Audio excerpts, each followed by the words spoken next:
rais ambaye labda ni mzuri.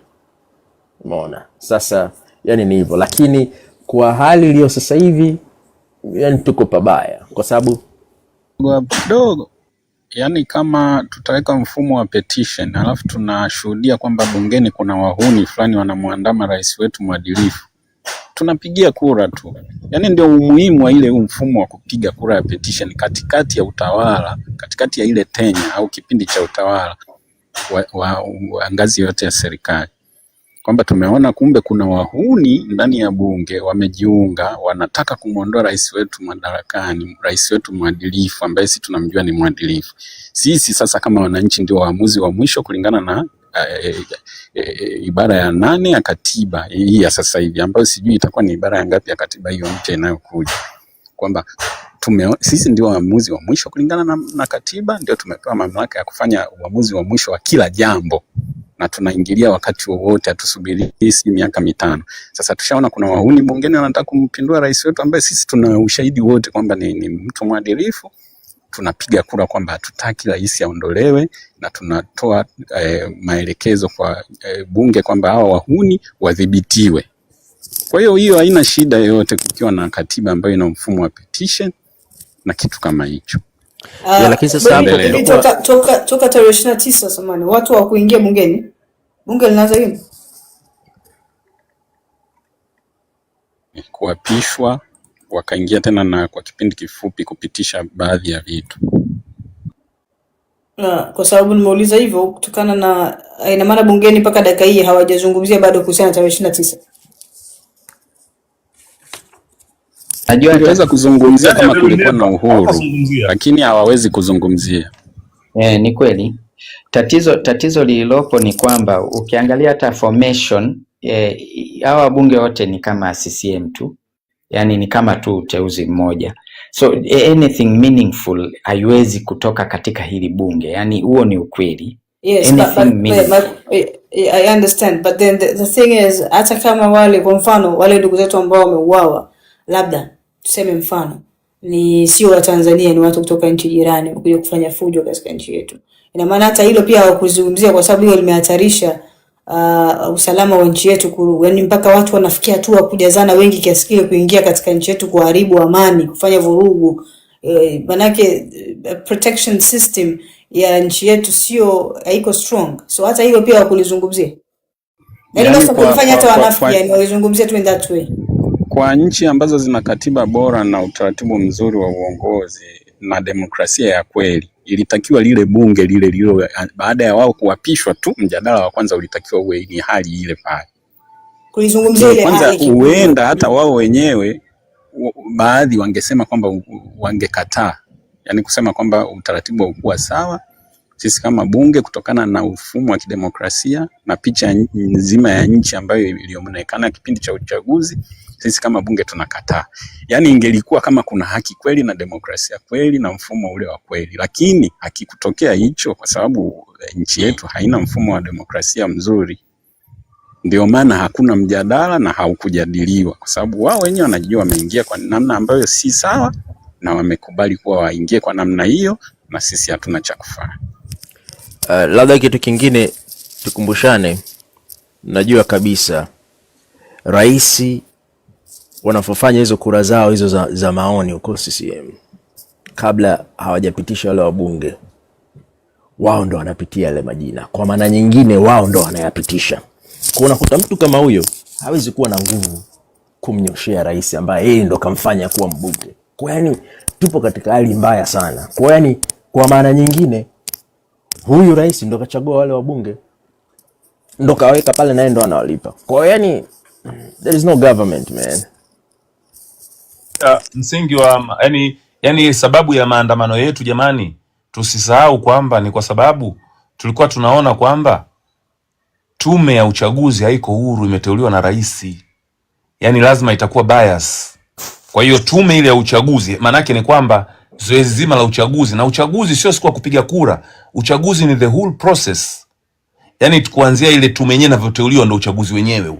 Kwa sababu according to katiba ya Tanzania ni kwamba matokeo ya urais hawezi kupingwa mahakamani. Yakishatajwa na mwenyekiti wa tume yamepita. Yaani akiamua tu kusema Malkizi kashinda hata kama mpata kura moja, ndio imetoka hiyo. Kwa hiyo kauli yake haipingwi mahakamani. Sasa nani mwenyekiti wa tume ya taifa ya uchaguzi? Ni mtu ambaye katoliwa na rais way back. Alimteua kimkakati kwamba wewe utakwenda kwa hivi na unapewa protection hivyo. Kwa hiyo kwa sababu hiyo ndio maana watu wakasema kwamba hakuna uchaguzi, na Chadema walianzisha kampeni yao inasema no reforms, no elections. Yaani bila kufanya hizi reforms, kanuni za uchaguzi, hakuna uchaguzi, kwa sababu itakuwa ni uhuni, sio uchaguzi. Yaani wewe umejiteulia wewe mtu wa kwenda kuhesabu kura, mtu wa kuchagua kura. Kwa hiyo ilikuwa inaonekana kabisa kwamba lazima wale watu watakuwa baya. Sasa tukumbuke huo uchaguzi sio kumteua rais au kumchagua rais peke yake, ni uchaguzi wa rais na wabunge na madiwani. Kwa hiyo hao wabunge wenyewe, naam. Kusikia? Endelea.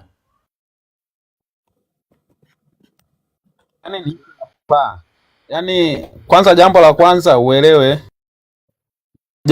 ulielewe kitu hichi hapa, kwamba mama mwenyewe alishasema kama mtu hayupo mlengwa wake manake hawezi kumweka jirani. Kwa hiyo kwa Kiswahili kilichokuwa tu fasaha, wale waliokopo bungeni wako kwenye mlengo wa mama tu. Kwa hiyo hata kama mama akienda tofauti au kitu kikienda tofauti, lazima wapate matakwa kutoka kwa mama ndipo waweze kuongea. Kwa hiyo swala la kusema kuongelea wabunge wananchi, hilo swala alitoke kwenye miongoni katika vichwa vyetu, kwa sababu mama hayupo, hataki mtu aliyokopo tofauti kwa mlengo wake, hata kutoa mawazo hamna.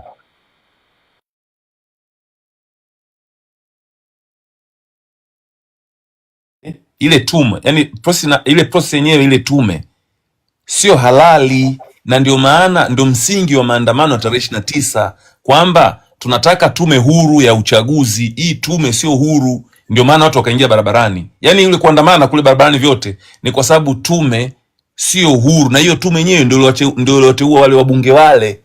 Kwa hiyo ina maana kuna watu walikatwa majina yao, kuna vyama vilijitoa, kuna watu walitengenezwa, kwa kuna sinema nyingi sana kwenye uchaguzi. Kwa hiyo kutegemea watu wale ambao process ya kuwapata ilikuwa ni magumashi, tunajidanganya sana. Hawezi kuzungumzia chochote kwetu sisi, na wala tupoteze muda kuwazungumzia wao. Yani katika watu wanatakiwa kuondolewa sio rais, na ile rais vile alivyotuma watu kuua watu barabarani ilikuwa sio kujitetea yeye tu peke yake, ilikuwa ni pamoja na kuwatetea wale wabunge. Wale wabunge wametoka kwenye majimbo yao, wamekanyaga miili ya watu walokufa, wakiwaruka wanawakanyaga, wanakwenda bungeni kuapishwa. Kwa sababu ukumbuke kwamba watu wamepigwa risasi tarehe 29, tarehe 30 na tarehe 31. Afu wakaenda wakaapishana nadhani sio tarehe 31 au tarehe 1, kitu kama hicho kama sikosei. Ina maana wao wakati huo kuna miili haijaonekana, kuna watu wako muchwari, kuna watu, yani ilikuwa ndio, yani nchi ina giza, nchi haina internet, haina umeme. Wao wanakanyaga miili ya watu, wanakwenda bungeni kuapishwa, wamevaa suti, wamejikausha, wanaenda kuapishwa. Kwa hiyo watu kama hao unategemea nini tena? Hawa ni watu wauni. Na hamna watu katili zaidi ya hao. Kuna watu ni katili sana. Yes. Umeona kipindi hiki kuna watu ni katili, hakuna watu katili zaidi ya hawa. Wana roho moja mbaya sana. Mimi nataka kusema hicho. Kipindi uapisho wa huyu mama unafanyika, ukiangalia ile audience ya pale watu waliokaa kwenye viti wakiwa wanaiangalia meza kuu au high table kule juu ambako watu wanaapishwa, wale waliokaa pale wote walikuwa wanacheza, wanacheka, wanapiga story, wanagonga mikono. Sifu juzi jana yake hakujatokea shida yoyote. Ni watu katili sana kwa kweli. Mungu naye aingilie na atusaidie. Hii mioyo hii ya Watanzania, ukatili usio umetokea wapi? Unatoka kama ulivyosema, mtu anakanyaga miili. Kwa maana ya kukanyaga ni kweli amepitia juu ya damu za watu kuelekea bungeni. Anakwenda na anaalikwa kwenye uapisho. Anafika pale anacheka, anacheza mziki, Harmonize anapiga mziki kule jukwani, yeye anacheza, anaonyesha tabasamu, anacheka kama vile hakuna kitu kilichotokea jana yake. Ni ukatili wa hali ya juu sana. Na hii nao ni lazima tulizungumzie. Nchi yetu imevamiwa na ukatili wa hali ya juu sana. Ndio. Mange, umeona kama hapo bwana, ndugu yangu. By the way, samahani kidogo, katika sheria itakayo Rally, samahani kidogo, naomba kuna mtu nimuelekeze kitu hapa. Nasema katika upande ambao samani really kidogo, kuna mtu nimuelekeze kitu hapa. Ameuliza tume sio halali kwa sheria ipi? Sasa naomba nimfafanulie kwa sababu alikuwa hayupo, naona na kitu chake kakikaza.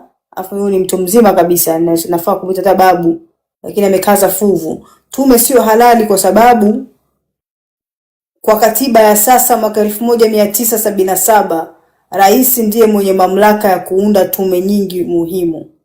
Hii inamaanisha rais anachagua, rais anateua, rais anaidhinisha watu wanaokaa kwenye tume. Kwa mifano muhimu, tume ya uchaguzi, mwenyekiti huteuliwa na rais. Makamu wa makamishna huteuliwa na rais. Sasa leo hii hata kama mpinzani wake akishinda, kwa tume ambaye rais ndo anachagua mwenyekiti wa kusimamia, wewe unafikiri atashinda mpinzani? Kwa akili zako wewe zinazokutuma hapo chini. Afu wewe umekaa Kariakoo mzee wangu na akili huna mpaka leo.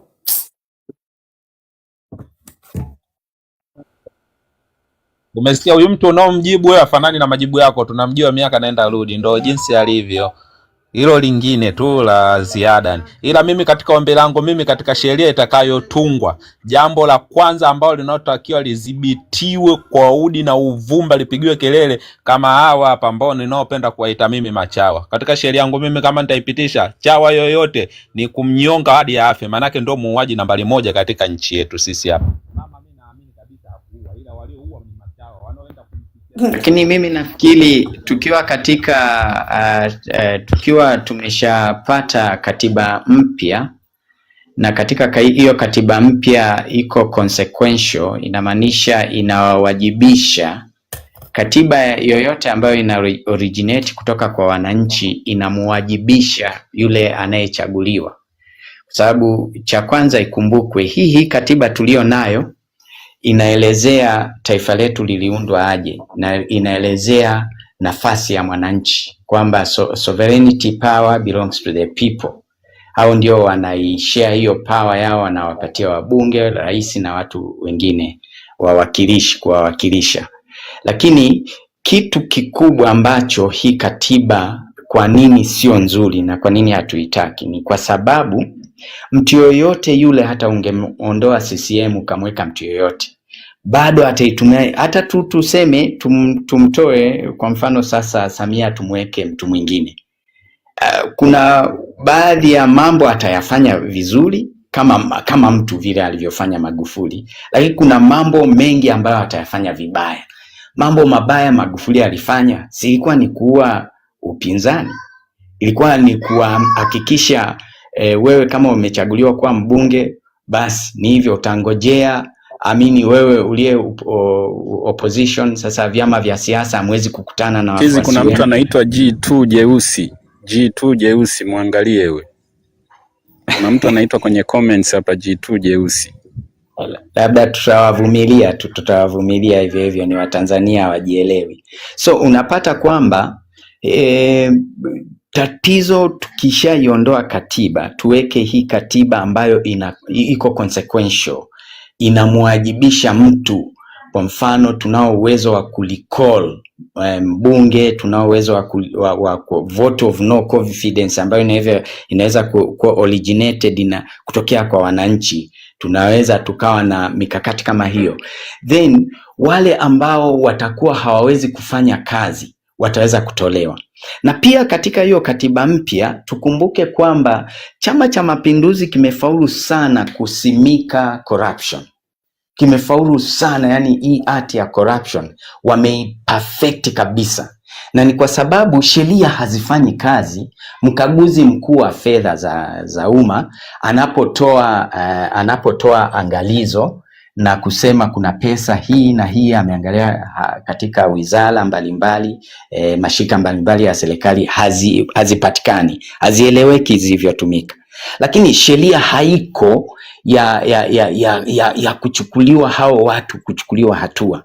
Kwa hivyo katika katiba hii mpya tunataka kwanza kuweko na tume. Kwa mfano tuwe na tume maalum inayoshughulikia mishahara watumishi wa umma, ambapo wabunge pia ni watumishi wa umma kwa sababu wanachaguliwa na voti ya wananchi. Kwa hivyo wanahesabika kuwa watumishi wa umma. Sasa hii tume ndio itaratibu mishahara yao, sio wao wabunge kwenda mishahara. Tuna ile tunaita price tag. Hatutaki wabunge waende kuongeza mishahara. To define kabisa mishahara ili hizi kazi za umma ziwe kazi za utumishi. Vile ndugu yangu amesema Duda, kwa mfano huko Ulaya watu wengi mishahara yao ni midogo sana. Mataifa mengi yaliyoendelea, mimi ni engineer na nilisoma kule Japan.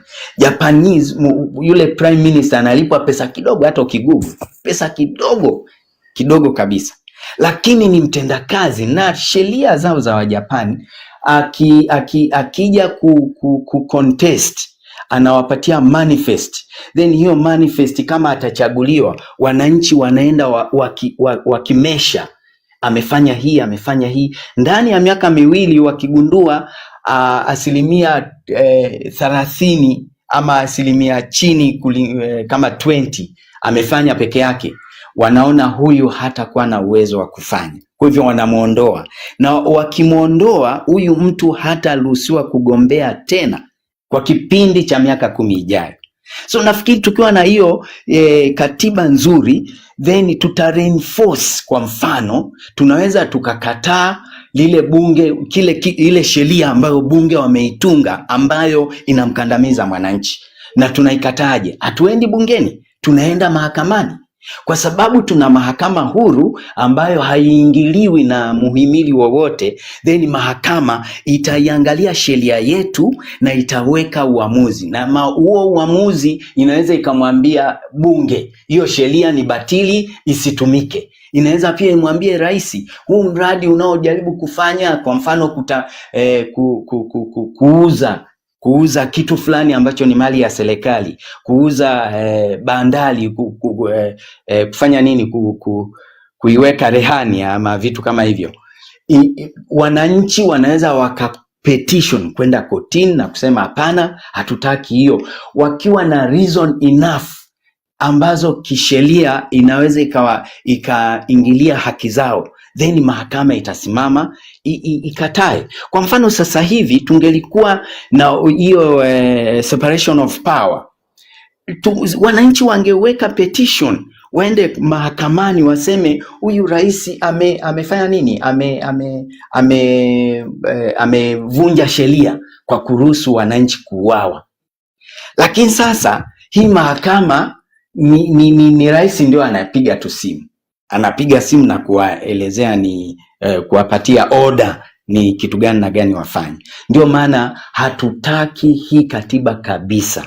Sasa basi dadangu, which is our way forward from here? Tufanye aje basi tutoke? Tatizo la taifa letu ni tatizo la kisiasa. Hii ni political problem. Na political problem will only require a political solution. Na the political solution, since dalili zote zinaonyesha huyu mama hawezi kuachia madaraka mpaka amalize muda wa katiba iliyompatia hii katiba iliyopo. Sasa maandamano is the only way out. Kwa njia gani maandamano ni only way out? Maandamano yata create pressure, yata create msukumo, na haya maandamano yata create msukumo ambao unaangazia ango moja, illegitimacy.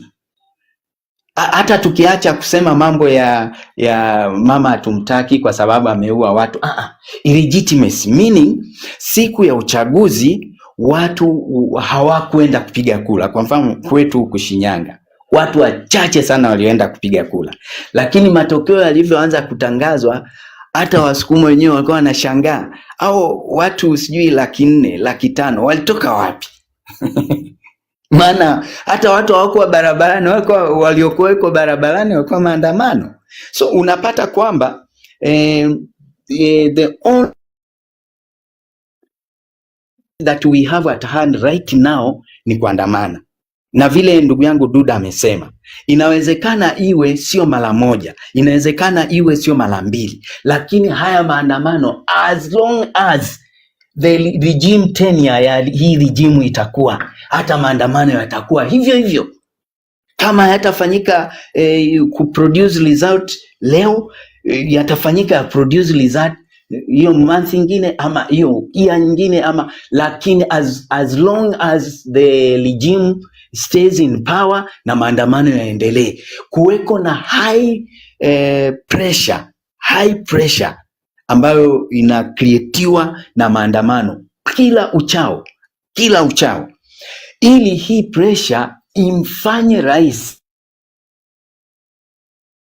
pale sasa ambapo original maandamano ilikuwa yasio na kikomo. Kwa sababu kama taifa lolote unapata linaandamana, mataifa yale ambayo yanafanya pengine biashara na Tanzania, wanakuja katika utalii, watakuwa wanapewa tahadhari na mataifa yao, na hiyo ndio the right direction. Hatusemi kwamba tunataka tunaposema tuna paralyze tunataka watu wafe, hapana. Tunasema tunataka tu paralyze operation, kwa sababu we are being led by a legitimate government. So we are not in agreement. Yes, there is a president. Hiyo hatukatai, kuna rais, lakini huyo rais is illegitimate. Inamaanisha hayuko katika halali ya wananchi. Na by the way, sio lazima Watanzania wote waandamane, hata wale ambao wanalielewa hili jambo, kwa sababu unaona sasa hivi kuna a lot of compromise. Watu wengi sasa hivi wamesha compromisewa, wameingiziwa uoga. Jeshi la polisi kila linaposikia maandamano linatoa askari, wanaweka hofu katika wananchi. Hizi zote ni reasons za kuonyesha legitimacy ya government. Hii government sio democratic. Imetani right now we are 100% the government of Tanzania is authoritarian. Ni serikali authoritarian. Dalili yake ya kwanza, inatumia nguvu ya polisi kunyamazisha any dissenting voice. So sasa hivi ukisema kukosoa, wewe ni muharamia, wewe ni sijui. Sasa hatuna way out kabisa. Bunge hatuwezi kulitegemea kwamba wanaweza wakamnyofoa rais kwa vote of no confidence. So jeshi haliwezi kuchukua nchi. So the only mahakama haiwezi kumtoa rais, maana haina hiyo jurisdiction. So the only way out right now is only protest. Protest ndio kile tuko nacho katika mikono yetu, na hizi protest tukizimount kabisa, zimount pressure, zita produce result. Na result tunayotaka sio mtu kujiuzuru, tunataka yeye avunje serikali. Maana anapojiuzuru kikatiba atamwachia mtu mwingine, na sisi tunataka waende wote, serikali, bunge, sijui chama, hao wote tunataka waende, then tupange Tanzania mpya. Ndio sasa ndugu zetu wale 3 wako nje ya hili taifa letu, professions 3.3 almost, warudi Tanzania, tuijenge nchi yetu tukufu. Kwa hivyo nakushukuru sana dadangu, na simu yangu iko almost 5%. Nikuwa kwa mjadala wako kwa muda sasa, naweza tu ukaniruhusu nishuke chini ni charge. I'll be coming to your most time, huwa nakuja hapa nikipitia, nasikia wewe ni mtu informed sana, na I really like we discuss about Tanzania with information and clarity. Alafu sio mihemko, to discuss looking for solutions, because this is the only country we have. So thank you very much. God bless. Thank you so much. Thank you so much, Chesho. Thank you. Welcome. Kesho pia tutakuwepo tena mapema tu mchana kama kawaida. Masaa yetu 4-5. Kesho niko mapumzikoni, nitakujoin mapema kabisa, nitakuwa mapema. Karibu sana. Na pia napenda nimshukuru Duda, wewe ni kiongozi bwana, wewe ni mheshimiwa. You people, when we rectify these things down here, please come, we build this nation. Your exposure being in Europe and other parts of this world zinatusaidia sana, na that's what we need, the expertise inside here. Thank you. Thank you so much, Session. Thank you.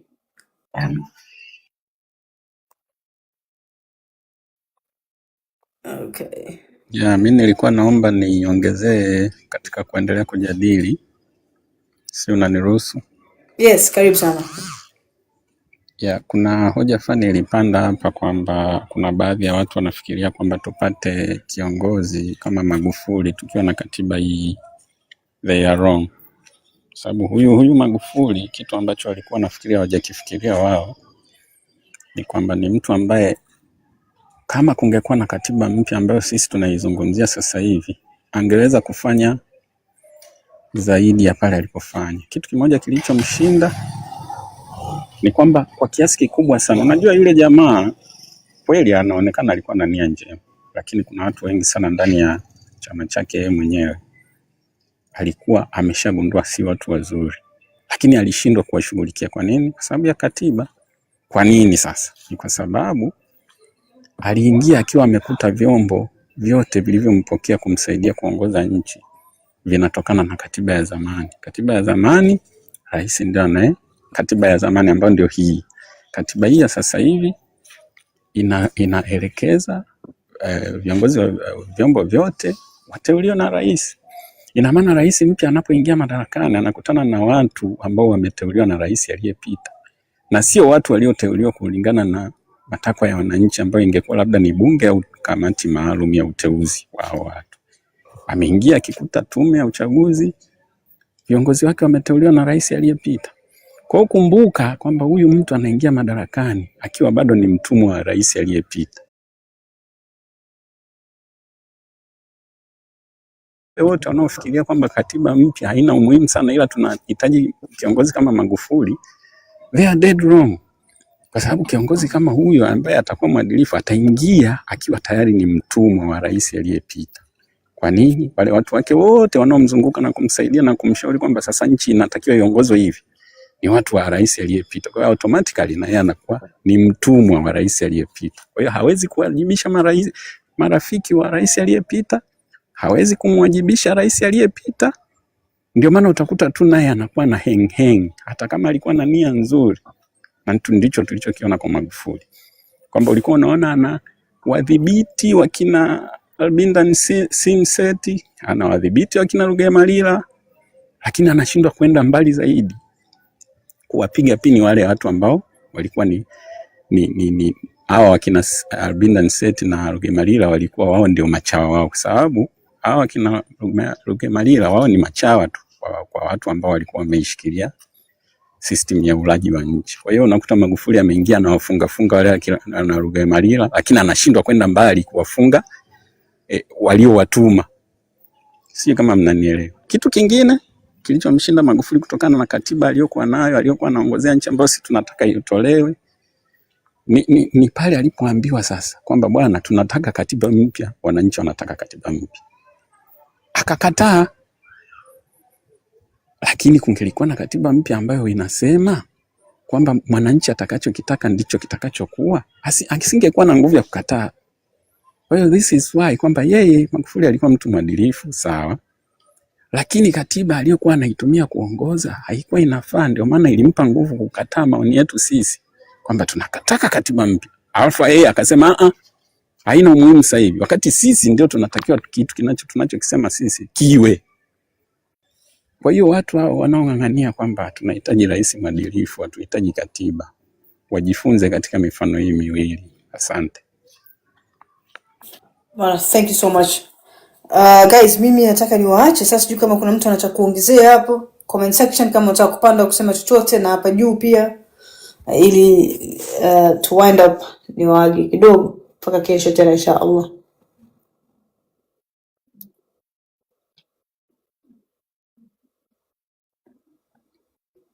I see there's nobody. Duda, bwana, thank you so much my brother. I thank Mange Kimambi, really appreciate you guys so much. Comment section, watu ambao mmekuwa tap all the way, thank you so much for your love and support. Kwa watu ambao mmeshare, kwa watu ambao mmerepost, and watu ambao mmekuwa mkichangia pia, mjapata nafasi ya kupanda lakini mmechangia mawazo yenu na maoni yenu hapo chini.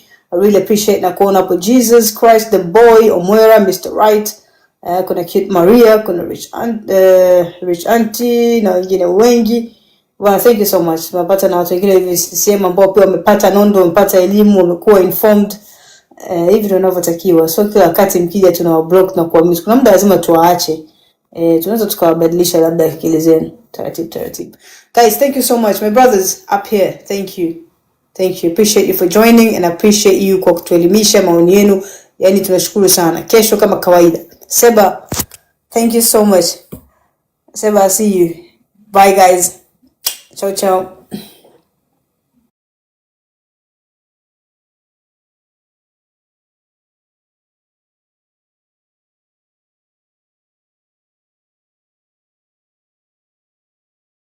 Ambao wanapewa mizigo kule kwa dhamana ya serikali kuja kuiuza huko, na wanapouza wanapata maslahi yao, na serikali yao inaingiza pesa za kigeni. Sisi Tanzania tunashindwaje wakati hiyo China inategemea raw material kutoka kwetu? Kumbuka China ni rafiki yetu, tena rafiki wa siku nyingi sana. Kumbuka Vietnam tumewapa mikorosho, kumbuka Malaysia na Indonesia tumewapa michikichi, na wote hao wakati sisi tunapata huru walikuwa ni maskini, kwa sababu wana malengo na mifumo salama na uzalendo wameweza kufanikiwa. Tunachokitaji si Tanzania ni chama kimoja chenye demokrasia ya kweli na sheria ya mgombea huru iweze kulinda kile chama kisipoteze mwelekeo, na pia tunahitaji viongozi bora wazalendo ambao wao kabla ya kuchaguliwa wawe ni watu ambao wameacha alama za utawala bora kwenye jamii iliyowazunguka. Kwa mfano, tunahitaji mbunge. Hatuhitaji mbunge tuletewe na tuambiwe huyu mbunge alikuwa China, kasoma Russia. No. Sisi wenye majimbo tuchague kiongozi tuliyemwona kwa macho yetu, tunajua elimu yake na tunajua katika familia yake amefanya nini na katika jamii iliyomzunguka amefanya nini. Umeelewa? Na huyo mtu tunamfuata na kumuomba sisi wenyewe atuongoze, then kama ni kampeni tunamsaidia wenyewe. Sio mtu aje na 200 milioni 300 anafanya kampeni, alafu akishafanya kampeni hiyo milioni 300 inarudi vipi? Ni lazima atairudisha kwa kukubaliana kwenye kamati zao hizo kamati zao za kuingia mikataba, lazima wakubaliane ili warudishe hela zao. Ndio matokeo yake tunaingia mikataba mibovu ya 10%. Kwa hiyo uhalisia, jamani, ndugu zangu, ukweli ulio wazi ni mmoja. Nchi zinazoongozwa na chama kimoja zimeonyesha uwezo mkubwa. Russia, Ulaya yote wanaitegemea kwa gesi. Ulaya yote wanaitegemea kwa mbolea. Ulaya yote wanaitegemea kwa ngano na ina teknolojia ya kutosha. Na juzi wamemwambia mama, tuko tayari kukupa teknoloji. China wana chama kimoja. Dunia nzima inategemea vifaa kutoka China. Kuanzia toothpick mpaka engine za magari, mpaka vitu vingine, mpaka mashine makubwa ya viwanda. Nani chama kimoja wamewezaje? Kama vyama vingi vinaleta maendeleo, hebu mtusaidie. Hiyo multiparty iliyoingia Afrika, ni nchi gani ambayo imefaidika na multiparty? Nipe mfano mdogo tu. Southern Sudan kuna mtu kameizungumzia multipartyism, kuishilia mbali. Tena wamegawa nchi pande mbili. Tena wamegawa kidini. Kwamba wao Southern Sudan wanadhulumiwa kwa sababu ni Wakristo. Haya, wamepewa, imekatwa. Kuna kitu cha maana kimetokea. Kote kuna waka moto. Haya, Zambia kwa mara ya kwanza ameingia Chiluba, kamtoa kaunda. Watu walikuwa nalia njaa. Malawi ina maisha gani mpaka dakika hii? Hiyo Kenya ambayo leo kila mwaka kifeli inapewa hela na Marekani. Multipartyism imewasaidia nini? Zaidi ya ubaguzi. Watu wa pwani wametengwa, ardhi zao zinaibiwa, wanadhulumiwa. Umeelewa? Ardhi kubwa imeshikwa na watu binafsi, nchi haina uwezo wa kuambia lolote. Kuna haki gani? Haki maana yake ni kila mwananchi awe na nafasi ya kujitanua kwenye ardhi ya nchi yake. Kenya hakuna kitu kama hicho. Iangalie Ethiopia, kila siku vita. Kila siku vita Ethiopia. Kuna watu wa Amhara na nani, kila siku vita. Somalia iko wapi sasa hivi? Piga Siad Barre kumondoa, hatumtaki dikteta. Leo wako wapi? Watanzania ndugu zangu, sisi tumezaliwa na amani, hatukuitengeneza amani. Nyerere alishaikuta amani, wazee wetu walishakuwa na mfumo wa amani. Walipigana vita, wakaamua kuweka utani, wakawa wanafanya utani, wanataniana, wakaoleana, amani ikadumu. Nyerere akaiendeleza ile amani. Maana Nyerere alichokifanya alituunganisha sisi tuzungumze lugha moja. Awe Msomali, awe Mchina, mradi mzaliwa hapa, awe Mdengeleko, awe Mzaramu, awe Makonde, awe Mkuri, awe tunazungumza lugha moja, tunakaa mahali pamoja, tunakula pamoja, tunacheka bila kuangalia tofauti zetu. Na kuwakumbusheni tu 1977 Nyerere alipokwenda Marekani, wakati wa Bush, wakati wa nani Jimmy Carter rais, walimwalika watoto wa chuo kikuu, nimekisahau jina,